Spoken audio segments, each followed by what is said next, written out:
திரு பெருமாள்மணி, இங்க துடைக்க முடியாத ஒரு துயர சம்பவத்தின் பின்னணியில அரசியல் நோக்கத்தோடு ஒருவரை ஒருவர் குற்றம் சாட்டாமல் ஒரு நீண்டகால தீர்வை நோக்கி பயணிப்போம் அப்படிங்கிறாரு முதலமைச்சர். எப்படி பார்க்குறீங்க?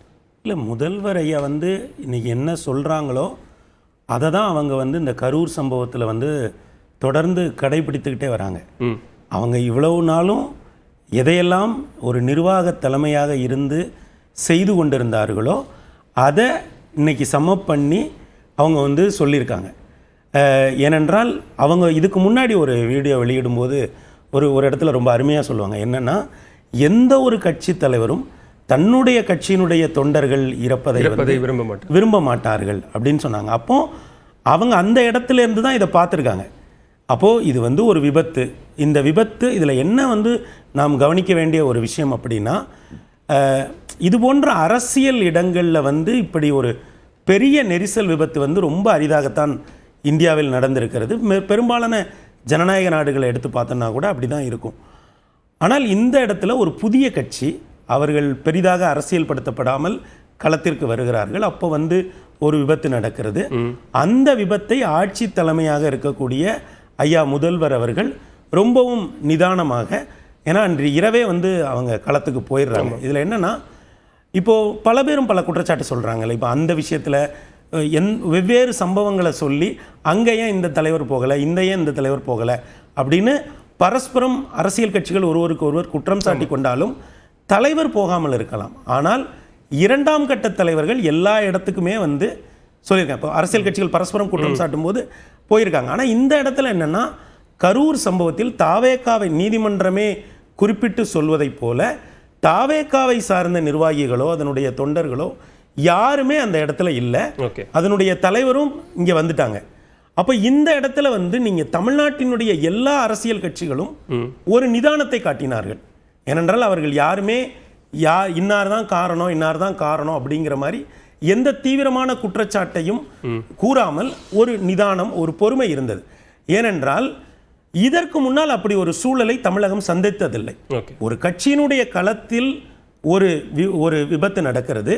அந்த விபத்தில் அவர்களுக்கு இன்றைக்கு ஐயா டிடிவி கூட சொல்றாங்களே, அவங்களுக்கு ஒரு மாரல் ரெஸ்பான்சிபிலிட்டி, அதில் ஒரு தார்மீக பொறுப்பு அவங்களுக்கு இருக்கு. அவர் ஒரு மூத்த தலைவர் அப்படிங்கிற இடத்துல இருந்து அதை பார்க்கிறார். அப்போ அப்படி பார்க்கிற பொழுது இந்த அரசியல் சூழலை மனதில் கொண்டு தாவேகாவினுடைய வருகையை மனதில் வைத்து முதல்வர் ஐயா நிர்வாக நடவடிக்கைகளை முடக்கி விடுகிறார், வேகப்படுத்துகிறார்கள். அப்போ அந்த இடத்துல இருந்து அந்த எப்போ இது ரொம்ப கடுமையான இதை நம்ம எங்கே கேட்குறோன்னா, நீதிமன்றம் தன்னுடைய அப்சர்வேஷனாக சொல்றது, அதனுடைய உத்தரவில் அவர்கள் பயன்படுத்தி இருக்கக்கூடிய கடுமையான வார்த்தைகள்.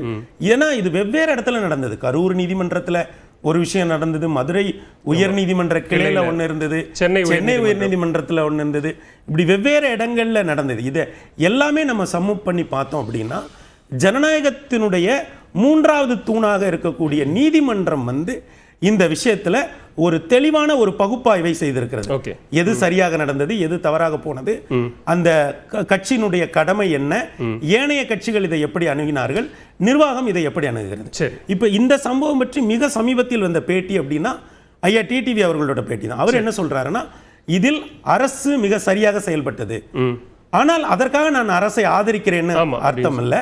அப்போ எல்லாருமே தங்களுடைய மனதை பேசுகிற பொழுது காட்டிய அந்த பொறுமை நிதானத்தை இன்றைக்கு முதல்வர் ஐயா தன்னுடைய அந்த இதில் சம்மப் பண்ணி அவங்க சொல்லியிருக்காங்க. இதற்கு பிறகு இப்போ நீதிமன்றம் வழிகாட்டுதல் படி எஸ்ஐடி அமைக்கப்பட்டிருக்கிறது. யார் மீதெல்லாம் வழக்கு பதியப்பட்டிருக்கிறதோ அவர்களை தேடுகிற பணிகள் நடந்து கொண்டிருக்கிறது. இதில் எல்லா அரசியல் கட்சிகளுமே இப்போ ஒரு சில விஷயங்களை இப்போ சுட்டி காட்டலாம்.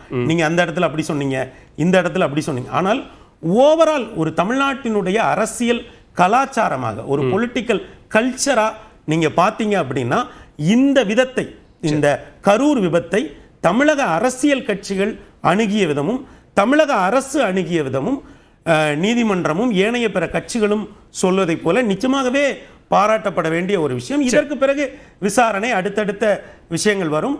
நிச்சயமாக தாவேகாவும் தங்களுடைய தயக்கத்தை விட்டு அவர்கள் களத்துக்கு வர வேண்டிய நேரம் நெருங்கி கொண்டிருப்பதாகவே நான் கருதுகிறேன். முதற்கட்ட பார்வை. சமூக வலைதளத்தில் அவங்க பதிவை பார்த்தாலும் அவங்க களத்துக்கு வர்றதுக்கு தயாராயிட்டாங்க அப்படிங்கிற ஒரு எண்ணம் நமக்கு வருது.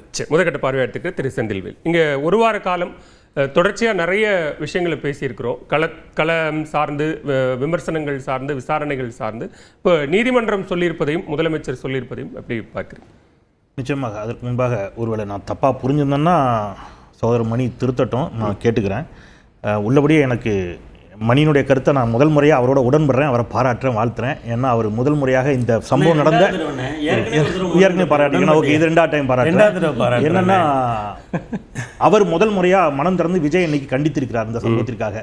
ஸோ விஜயின் மீது பொறுப்பு இருக்கிறது, விஜய் செய்தது தவறு என்று அவர் ஒரு விஜய்க்கு தன்னுடைய கண்டனங்களை முதல் முறையாக நியூஸ் 18 பதிவு செய்திருக்கிறார்.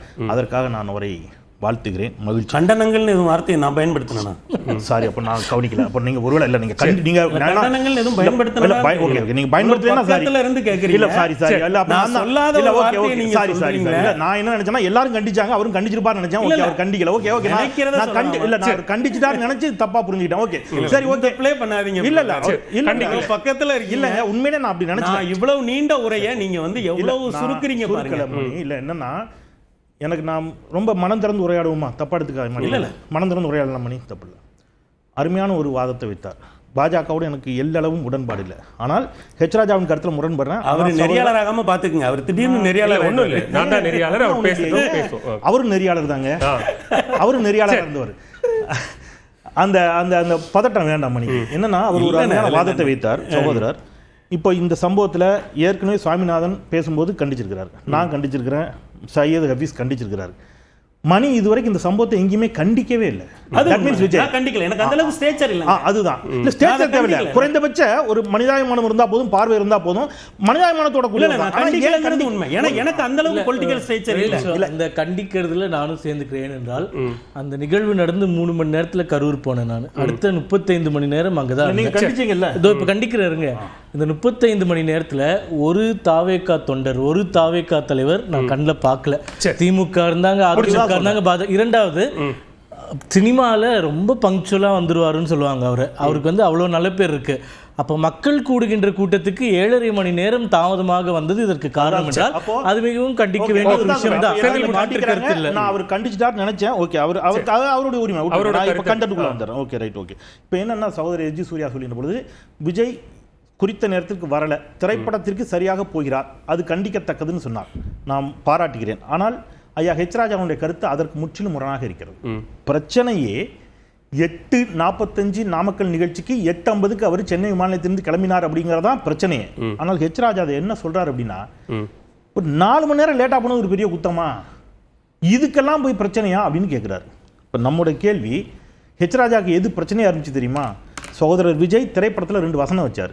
ஜிஎஸ்டியை பற்றியும் பண மதிப்பிழப்பு நடவடிக்கையை பற்றியும் மக்கள் பாதிக்கப்பட்டார்கள், உள்ளபடியே பாதிக்கப்பட்டார்கள். அவர் அதை தன்னுடைய திரைப்படத்தில் துணிச்சலாக சுட்டிக்காட்டினார். அப்போ நான் விஜயை அந்த நிகழ்வுக்காக, அந்த குறிப்பிட்ட நிகழ்வுக்காக ஆதரிச்சு கூட பதிவு பண்ணியிருந்தோம். அன்னைக்கு விஜயை ஜோசப் விஜய் என்று அடையாளம் காட்டியவர் இதே ஹெச் ராஜா. மக்கள் பிரச்சனையை பேசுகின்ற பொழுது விஜய் ஜோசப் விஜயாக தெரிகிறார். ஹெச் ராஜாவுக்கு 41 பேர் பலியாகி இருக்கிறார்கள். ஹெச் ராஜாவின் பார்வையில் சொல்றேன், ஏன் பார்வையில் இல்லை, ஹெச் ராஜாவின் பார்வையில் அதில் பெருவாரியானவர்கள் ஹிந்துக்கள்.